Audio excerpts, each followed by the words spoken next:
Adam opens his eyes and realizes he is underwater in a bathtub. He shakes his leg, trying to get up, and accidentally pulls the plug. The water flows down the drain along with a small, glowing object. There is total darkness in the room. Adam doesn't know where he is, but then he hears the voice of another person. Adam's companion turns on the light, and it appears that they are both chained to pipes. His fellow prisoner's name is Lawrence Gordon. A dead body lies between him and Adam. This man shot himself. He has a revolver in one hand and a tape recorder in the other. When Adam's initial shock wore off, he went through his pockets and found an envelope with a tape recorder. Gordon had the same envelope, only, in addition to the tape, there was a bullet for a revolver and a key. Gordon tried to open the lock with the key, but it wouldn't work. So he threw it to Adam, but he couldn't open the chain lock either. They decided to listen to the tapes. Adam used his shirt and a plug on his bathtub chain to pull the tape recorder to him. The voice on the tape reported that Adam was going to die in this room. Then Gordon's tape was put into the recorder, and the same voice said that Lawrence must kill Adam before 6 o'clock. If he didn't, his wife and daughter would die, and Gordon himself would be left to rot in this room. The voice also said that there was a lot of poison in the body of the corpse lying in the room, and now the blood spread on the floor was poisoned. It can be used to kill Adam.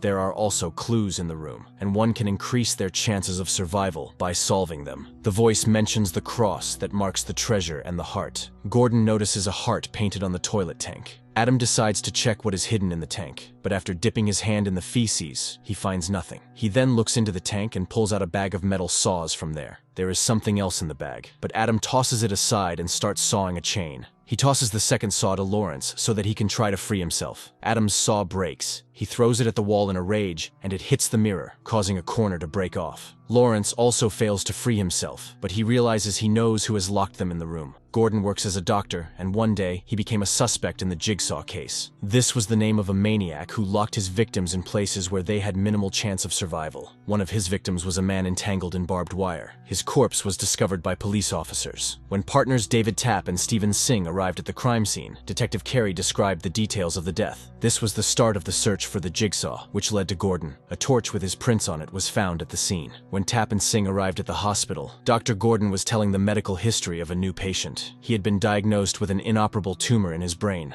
At first, Nurse Zepp Hindle interfered with Gordon's story. It was important to him that the doctor call the patient by his name, John Kramer. Lawrence was then summoned to the office where Tapp and Singh told of their discovery. When they brought Gordon to the station, it turned out that he had an alibi. However, the detectives do not immediately let him go home. First, they asked to hear the story of one of the victims, Amanda Young. She had been in the Jigsaw's trap and managed to get out of it alive. Amanda has a jaw-breaking device placed on her head. To remove it, she had to extract a key from the stomach of a man lying in the room. He had been drugged so he couldn't feel anything. However, Amanda didn't know this, and when she grabbed the knife to cut open the man's stomach, she felt terrible. She managed to remove the trap seconds before it was triggered. After that, she was released. The Jigsaw wanted Amanda to start appreciating life again and get off drugs because she was an addict. In a way, he succeeded in changing Amanda's life for the better. As Gordon finishes telling his story, Adam begins to suspect that he is the maniac. He grabs a shard of mirror and realizes that it is transparent on the other side. Adam smashes the mirror on the wall, and it is revealed that there is a camera hidden behind it, covered in armored glass. At that moment, Lawrence finally realized that they had walked into a trap from which there was no way out. He remembered the last time he had seen his family. That evening, his daughter Diane had noticed an intruder in the room and had asked her parents to send him away. However, Lawrence and Allison decided that their little girl was just making things up. Gordon pretended to chase the monster and put Diane to bed. He was then called into work and left. At that moment, a man came out of the girl's wardrobe and tied her and her mum up. But Gordon didn't know about this. After telling all this, Lawrence tossed Adam a wallet containing a picture of his daughter. Behind that picture was another. It showed Allison and Diane with their mouths tied shut. On the back, Jigsaw had written a clue to find the cross. Adam didn't show the picture to Gordon, however. He felt sorry for Gordon. The man who broke into the Gordon house and tied up Allison and Diane turned out to be Zepp Hindle, a nurse at Lawrence Hospital. The entire time Lawrence was trapped, he was in his flat. Behind the window where Zepp showed up, Detective Tapp was watching. He had been obsessed with catching the Jigsaw ever since his partner had died. That night, Tapp had spent a long time studying the tape found at the crime scene. He spotted the symbol of a local gang and realized where the Jigsaw's lair was. He and Singh went there to capture the maniac. In his lair, they found another victim together with a prototype trap for Adam and Lawrence. When the Jigsaw himself showed up, the detectives tried to arrest him, but he managed to turn on the drill that would finish off the bound man. While Singh was stopping the murder weapon, the Jigsaw slashed Tapp's throat and escaped. Singh followed, but fell into another of the Jigsaw's traps and had half his skull blown off by a gunshot. Tap had been obsessed with the maniac ever since. He was sure that the Jigsaw had something to do with Dr. Gordon, so he started surveillance of his house. Zepp, meanwhile, was watching Adam and Lawrence through the camera. Adam floated an idea to Gordon.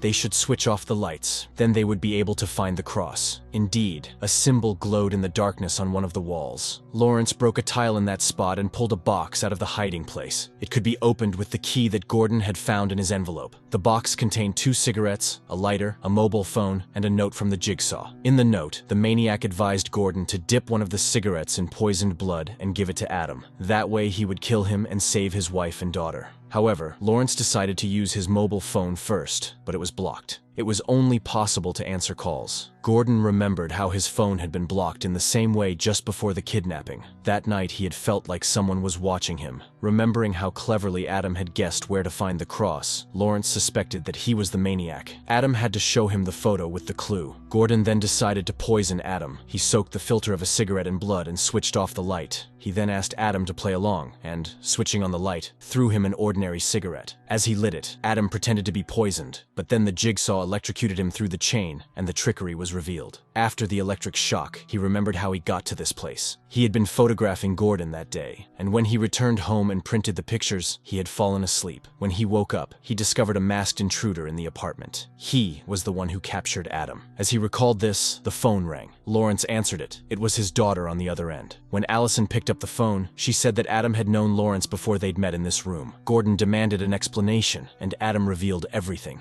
After Singh's death, Tap hired him to secretly spy on Lawrence. Adam found out that he was cheating on his wife. He and Allison had been having a strained relationship lately, and when Gordon was asked to come over by a coworker, he agreed. However, they didn't make love. As Lawrence was about to leave, the phone rang in the motel room where they met. An unknown man asked Gordon to come to the phone and said he knew what they were doing there. That same evening, he was kidnapped. Gordon and Adam decided that Tap was the maniac. But then Adam showed the pictures in the bag with the saws. Zepp was on one of them. Lawrence realized that he was the one behind everything. However, the realization came too late. The time given to kill Adam was up, and Zepp headed to kill Allison and Diane. At that moment, he called Gordon to tell him that he had made a mistake by letting Adam live. Sitting in the bedroom, Allison was able to free her hands, so when Zepp approached her, she attacked him. A struggle ensued. Zepp fired a couple of shots at the ceiling, and Allison stuck a pair of scissors in his leg and hid. Tap heard the gunshots and ran to Gordon's flat. He was too old for this shit though, so he didn't catch the maniac in time. Zepp escaped, and Tap went in pursuit. The nurse led him to the Jigsaw's lair. Tap caught up with him, and they fought. In the fight, Zepp managed to shoot and kill the detective. Meanwhile, the Jigsaw electrocuted Gordon. He lost consciousness for a minute, and when he woke up, the phone was lying too far away. He was desperate. He didn't know what was happening to his family, and when the mobile phone rang, Gordon struggled to reach the phone. He was sure his wife and daughter's lives depended on it. To free himself from the chain, Lawrence had to saw off his leg. Then he crawled to the revolver, inserted a cartridge into it, and shot Adam. It was too late, however. The time allotted for the murder was over. At that moment, the door opened, and Zepp entered. He tried to kill Gordon, but then Adam woke up and finished off the nurse. Lawrence had deliberately shot him in the shoulder to keep him alive. He realized that he would soon die of blood loss if he didn't call an ambulance, so he crawled for help, leaving Adam tied up. Gordon promised that he would send someone to him to set him free. Meanwhile, Adam searched Zepp's corpse and found another recording. It explained that the nurse had been yet another player in the Jigsaw's game. The maniac used him to kill Gordon's family. The real Jigsaw was in the room this whole time. He pretended to be a corpse and watched the victims as they tried to get out of the trap. The Jigsaw's name was John Kramer. He was the one lying in Gordon's hospital room, and he was the one with the inoperable brain tumor. Kramer rose from the floor as Adam listened to the tape. He said that the key to the chain was in the bathtub, and Adam realized that his only salvation had floated down the drain with the water. He tried to shoot the Jigsaw, but he electrocuted him. Kramer then slammed the door to the room, saying that the game was over.